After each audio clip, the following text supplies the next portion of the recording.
اپنے مسائل کو حل کرنے کے لیے سبسکرائب کریں آپ کے مسائل کا حل۔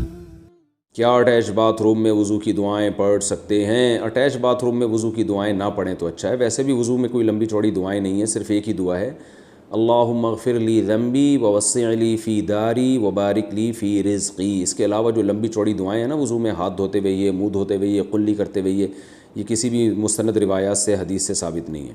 وضو کے بعد اعضاء کو پونچھنا، کیا وضو کرنے کے بعد اعضاء کو پونچھنا چاہیے یا نہیں؟ پونچھنا چاہیے، پونچھنا چاہیے، یہ پتہ نہیں کس طرح سے لکھا ہوا ہے۔ ایک شعر یاد آ رہا ہے، بلال انصاری نے یہ سوال پوچھا ہے انڈیا سے، شعر یاد آ رہا ہے پونچھنے سے۔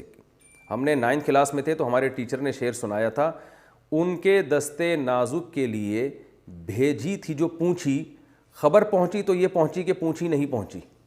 یعنی محبوبہ کے دستے نازک، ان کے نازک ہاتھوں کے لیے جو میں نے پونچھا کی یوں سمجھے کہ چھوٹی سی پونچھے کو جو ہے نا پونچھی کہا جاتا ہے، یہ ہاتھ صاف کرنے کا رومال جسے کہتے ہیں، تو کہتے ہیں میں نے ان کے دستے نازک کے لیے جو رومال بھیجا تھا نا، تو خبر یہ پہنچی کہ وہ رومال نہیں پہنچا، تو اس کو شاعر نے کہا ان کے دستے نازک کے لیے بھیجی تھی جو پونچھی، خبر پہنچی تو یہ پہنچی کہ پونچھی نہیں پہنچی۔ یعنی شاعر بیچارہ جل رہا ہے، کڑ رہا ہے کہ یار وہ رومال بھی نہیں پہنچا۔ تو سوچو، یعنی اس زمانے میں رومال نہ پہنچنے پر اتنی تکلیف ہوا کرتی تھی، اور محبوبہ تک رومال پہنچانا بہت مشکل ہوتا تھا۔ آج تو بندہ آرام سے پہنچ جاتا ہے محبوبہ تک، تو اس زمانے میں اتنے فاصلے تھے کہ محبوبہ کو آپ رومال پہنچانا آپ کے لیے مشکل تھا، تو لو لیٹر کون پہنچائے گا اور خود کیسے پہنچے گا؟ اور آج محبوبہ پہلے پہنچی ہوئی ہوتی ہے، بندہ لیٹ پہنچ رہا ہوتا ہے، یہ حالات ہو چکے ہیں۔ کیا وضو کے بعد اعضاء کو پونچھنا چاہیے یا نہیں پونچھنا چاہیے؟ دونوں طریقے حدیث سے ثابت ہیں، پونچھنا بھی ثابت ہے اور نہ پونچھنا بھی ثابت ہے۔ تو بعض علماء کہتے ہیں نہ پونچھنا زیادہ بہتر ہے، اس میں وضو کے آثار دیر تک رہتے ہیں، یعنی وضو کی تازگی زیادہ دیر تک رہتی ہے، لیکن جائز ہے۔ بہرحال الجھن ہوتی ہے بعض دفعہ، نماز میں دل نہیں لگتا، پانی ٹپک رہا ہوتا ہے، تو پونچھ بھی سکتے ہیں، کوئی اتنا بڑا ایشو نہیں ہے یہ۔ تیسری اور چوتھی رکعت میں قراءت کتنی کی جائے؟ فرض نماز اکیلے پڑھی جا رہی ہو تو تیسری اور چوتھی رکعت میں سورہ فاتحہ کے بعد کوئی سورت پڑھی جائے گی یا نہیں پڑھی جائے گی؟ نظام الدین انڈیا سے، نہیں پڑھی جائے گی۔ کسی نے پڑھ لی تو یہ بھی جائز ہے، گناہ نہیں ہے، اور سجدہ سہو واجب نہیں ہوتا، لیکن بہتر یہی ہے کہ سورہ فاتحہ کے بعد رکوع کر لے، کیونکہ فرض کی تیسری اور چوتھی رکعت بس سورہ فاتحہ، اس کے بعد نہیں ہے۔ قضا نمازیں بیٹھ کر پڑھ سکتے ہیں؟ قضا نمازوں کا آسان طریقہ، قضا نمازیں بیٹھ کر پڑھ سکتے ہیں یا نہیں؟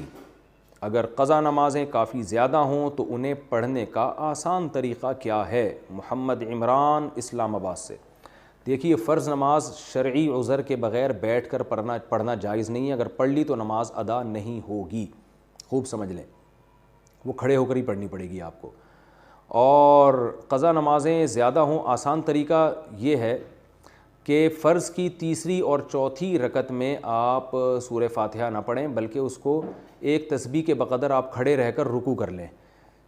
اگرچہ یہ طریقہ خلاف سنت ہے، لیکن بہت زیادہ نمازیں جمع ہو گئی ہیں، ان میں ٹائم بہت لگ رہا ہے، تو پھر اس طریقے پر عمل کیا جا سکتا ہے کہ فرض کی تیسری اور چوتھی رکعت کو آپ، کیونکہ اس میں قرات کرنا واجب نہیں ہے۔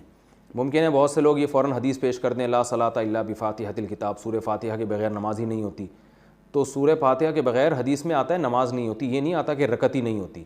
اسی وجہ سے امام مالک کا تو قول ہے، مشہور قول وہی ہے کہ چاروں رکعتوں میں سے ایک میں بھی اگر سورہ فاتحہ پڑھ لی تو نماز ہو جائے گی، چاروں میں پڑھنا ضروری نہیں ہے۔ لیکن حنفیہ کا قول یہ ہے کہ پہلی 2 رکعتیں وہ دوسری پہلی کے مشابہ ہے، یہی وجہ ہے کہ سفر میں آخری 2 رکعتیں ساقط ہوتی ہیں، پہلی برقرار رہتی ہیں، تو پہلی 2 کا وہی یعنی دوسری کا وہی حکم ہے جو پہلی کا ہے، اس لیے پہلی 2 میں تو واجب ہے، آخری 2 میں واجب نہیں ہے۔ تو اس لیے فرض کی تیسری اور چوتھی رکعت میں اگر کوئی سورہ فاتحہ پڑھے تو اچھی بات ہے، نہ پڑھے تو بھی جائز ہے، اور صحابہ کے اس بارے میں ہمیں فتویٰ بھی ملتا ہے اس بارے میں۔ تو اس لیے فرض میں اگر آپ تخفیف کر لیں، تیسری اور چوتھی رکعت میں تھوڑی دیر کھڑے رہ کر بس رکوع کر لیں تو بھی ادا ہو جائے گی، لیکن یہ بہتر نہیں ہے، بہتر یہی ہے کہ آپ سورہ فاتحہ پراپر طریقے سے پڑھیں۔ لیکن بہت زیادہ نمازیں جمع ہوں تو اس شارٹ طریقے پر عمل کیا جا سکتا ہے، مگر وطر میں ایسا نہیں ہوگا، وطر میں آپ کو تیسری رکعت میں بھی تلاوت بھی کرنی پڑے گی اور فاتحہ بھی پڑھنی پڑے گی۔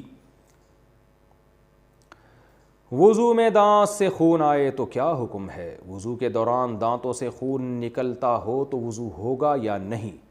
نیز عام حالات میں دانت سے خون نکلے تو اسے نگلنا حرام ہوگا یا نہیں؟ محمد شہباز انڈیا سے۔ دیکھیے وضو کے دوران اگر دانت سے خون نکل آیا تو ہلکا سا خون ہے تو کوئی فرق نہیں پڑتا اس سے، لیکن اتنا خون ہے کہ تھوک پہ غالب آ گیا، یعنی آپ نے جب تھوک پھینکا تو اس میں سرخی زیادہ ہو تھوک کم ہو، سرخ پنا زیادہ آ جائے تو وضو ٹوٹ جائے گا، پھر اس کو یوں سمجھا جائے گا جیسے خون نکل کے بہہ گیا ہے، اور ایسے خون کو نگلنا بھی حرام ہے کیونکہ بہتا ہوا خون ہے، اور اگر اس سے کم ہے تو پھر وہ ناپاکی کے حکم میں نہیں ہے، نہ تو اس سے نکلنے سے وضو ٹوٹے گا، نہ وہ حلق میں جانے سے حرام ہونے کا حرام کہا جائے گا اس کو، لیکن وہ حلق میں جاتا نہیں ہے، اتنا تھوڑا ہوتا ہے، جاتا اکثر جبھی ہے جب زیادہ نکل جائے وہ۔ پانی میں ٹینکی میں سانپ ملے تو کیا کریں؟ اگر پانی کی ٹینکی میں سانپ پایا جائے تو کیا حکم ہے؟ احمد گل ساؤتھ کوریا سے۔ دیکھیں اگر مائع کثیر ہے، بہت زیادہ پانی ہے، بہت بڑا تالاب ہے، تقریباً 100 مربع گز، آپ ایک اندازہ ہے نا انچ ٹیپ سے ناپنا شروع کر دیں، اسکوائر فٹ 100 اسکوائر فٹ جسے آپ کہتے ہیں، اسکوائر فٹ نہیں سوری گز تقریباً شرعی گز جو ہے تقریباً 3 فٹ کے برابر ہوتا ہے، تو اس میں اگر آپ کو یہ اتنا پانی ہے تو وہ تو نجاست گرنے سے ناپاک نہیں ہوتا جب تک کہ پانی کا رنگ بو اور مذاق تبدیل نہ ہو جائے، لیکن اگر نارمل جیسے گھروں میں ٹینک ہوتے ہیں اس میں اگر آپ کو سانپ ملا ہے تو اگر وہ سمندری سانپ ہے تو اس سے کچھ نہیں ہوتا، پانی ناپاک نہیں ہوتا، سمندر کے اندر کے جو جانور ہیں جن میں خون نہیں ہوتا وہ ناپاک نہیں ہوتے، یا پانی کے ذریعی جانور بھی ناپاک نہیں ہوتے، لیکن اگر خشکی کا سانپ ہے، جیسے کہ عام طور پر گھروں میں جو ٹینک میں پانی میں جو سانپ جاتے ہیں وہ خشکی کے ہی سانپ ہوتے ہیں، تو اس میں چونکہ بہتا ہوا خون ہوتا ہے، لہذا اگر وہ مر جائے تو پانی ناپاک ہو جائے گا، پوری ٹینکی آپ کو خالی کرنی پڑے گی، سانپ بھی نکالیں اور ٹینکی بھی دھوئیں۔ اچھا اس میں کیا طریقہ ہے دھونے کا؟ دیواریں میں پانی بہا دیں ایک دفعہ اور نیچے سے پانی نکال دیں۔ آسان طریقہ یہ ہے کہ جی سانپ پہلے نکال کے پھینکیں، اس کے اگر کوئی ذرات نظر آئیں وہ بھی نکال دیں، اس کے بعد آپ ٹینکی کو بھر دیں اور پانی بہنا شروع ہو جائے، تو بہتا ہوا پانی بھی پاک ہوتا ہے، نل کے سارے کھول دیں آپ، تو وہ پانی جب بہنا شروع ہوگا اور ایک طرف سے ٹینکی کے اندر پانی جانا شروع ہو، ٹینکی بھی فل ہو گئی اور پانی بہنا شروع ہو گیا، سارے نلکوں سے پانی بہنا شروع کر دیں، بہاؤ پانی کا شروع ہو جائے، اور تو اس سے ٹینکی پاک ہو جائے گی آپ کی۔ اچھا بعض دفعہ یہ بھی ہوتا ہے، اسی میں یہ بھی ایڈ کر دوں کہ آپ نے دیکھا ٹینکی کے اندر سانپ مرا پڑا ہوا ہے، اب پتہ ہی نہیں ہے سالا مرا کب ہے، تو اسی سے وضو کرتے رہے ہیں تو کتنے ٹائم کی نماز لوٹائیں گے؟ تو اگر وہ پھول گیا اور پھٹ گیا ہے تو 3 دن کی نمازیں لوٹائی جائیں گی، 3 دن کا مطلب 72 گھنٹے میں جتنی نمازیں آئی ہیں ساری لوٹائی جائیں گی، اور اگر وہ پھولا پھٹا نہیں ہے تو پھر 24 گھنٹے کی یعنی 5 نمازیں وتر سمیت 6 نمازیں ہو جاتی ہیں تو وہ لوٹائی جائیں گی۔ وضو میں ناک اور پاؤں دھونے کا طریقہ، ہمارے ایک ساتھی کا کہنا ہے کہ وضو میں ناک اور پاؤں دھوتے وقت بائیں ہاتھ سے دھونا چاہیے، کیا یہ صحیح ہے؟ افتخار احمد انڈیا سے۔ جی ہاں، ناک میں پانی تو آپ سیدھے ہاتھ سے ہی ڈالیں، لیکن اندر جو انگلی سے صاف کریں وہ الٹے ہاتھ سے صاف کریں، باقی پاؤں بھی الٹے ہاتھ سے دھونے چاہیے۔